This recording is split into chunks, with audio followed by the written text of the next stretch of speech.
नमस्ते दोस्तों। वैसे तो तोतो चैन की किताब का हर एक चैप्टर अपने आप में बेहतरीन है, लेकिन कुछ चैप्टर ऐसे होते हैं जो आपकी सोच का दायरा बढ़ाते हैं, जो आपको अंदर से बदल देते हैं। और आज का चैप्टर भी एक ऐसा ही चैप्टर है।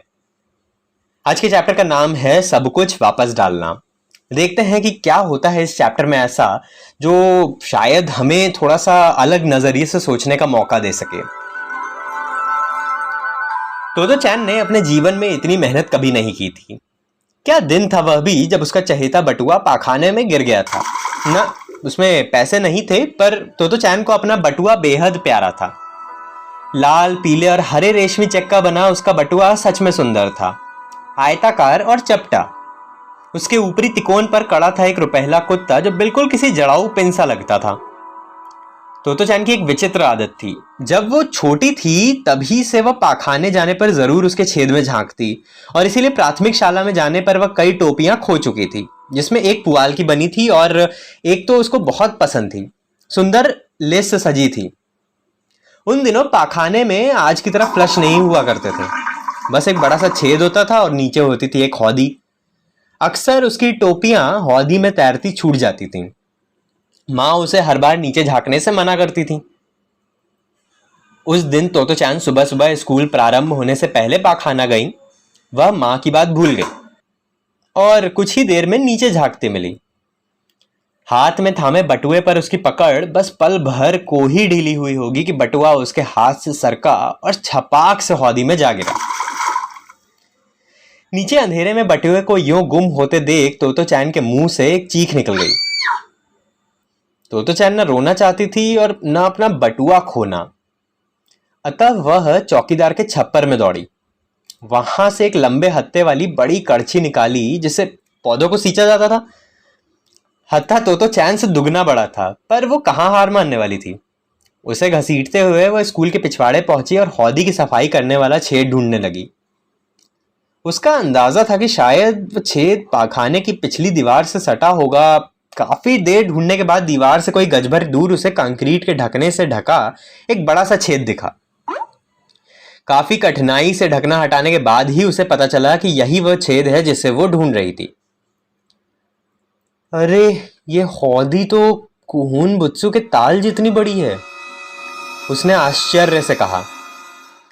सबसे पहले उस जगह बटुआ ढूंढना चाहा जहां उसके अनुमान से वह गिरा होगा, पर हौदी गहरी, अंधेरी और काफी बड़ी थी।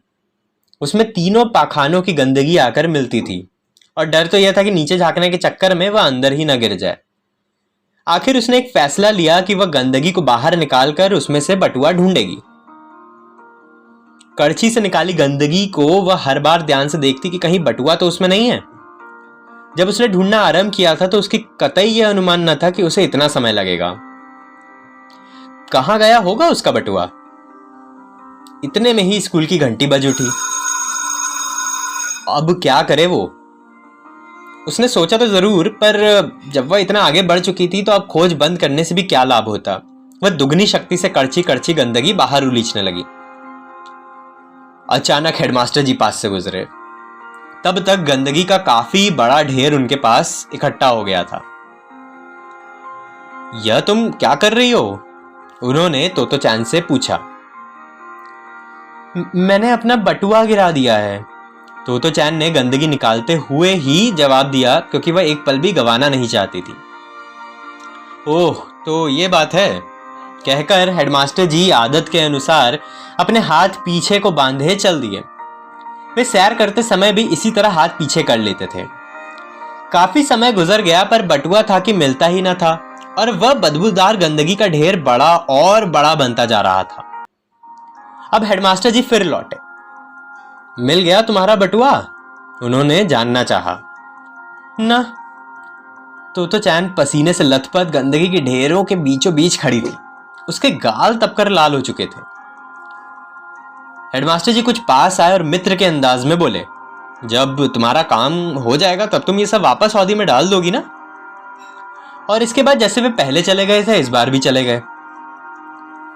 हाँ, तो चैन का प्रफुल्ल उत्तर, और फिर वह अपने काम में जुड़ गई। अचानक दिमाग में एक प्रश्न उठा। उसके पास पड़े ढेर पर नजर दौड़ाई। जब मैं बटुआ ढूंढ चुकूंगी तो ये सारी गंदगी तो वापस डाल दूंगी, पर पानी का क्या होगा? तोतो चैन देख रही थी कि अंदर से निकले गंदे पानी को जमीन सोखती जा रही थी। तोतो चैन ने काम बंद कर दिया और विचार करने लगी कि जमीन में घुस चुके पानी को वापस कैसे डालेगी वो, क्योंकि उसने तो हेडमास्टर से सब कुछ वापस डालने का वादा जो कर दिया था। आखिर उसने तय किया कि पानी के बदले वो थोड़ी सी गीली मिट्टी अंदर डाल देगी। उसके पास पड़ा ढेर अब छोटे से कुछ बड़ा पहाड़ बनने लगा था और हौदी प्रायः खाली हो चुकी थी, लेकिन बटुए का कहीं नामो निशान ही ना दिखा। शायद वो किसी कोने में छिप गया था या फिर बिल्कुल नीचे ही बैठ गया था। पर तोतो चैन को अब यह संतोष था कि उसने भरसक चेष्टा कर ली है।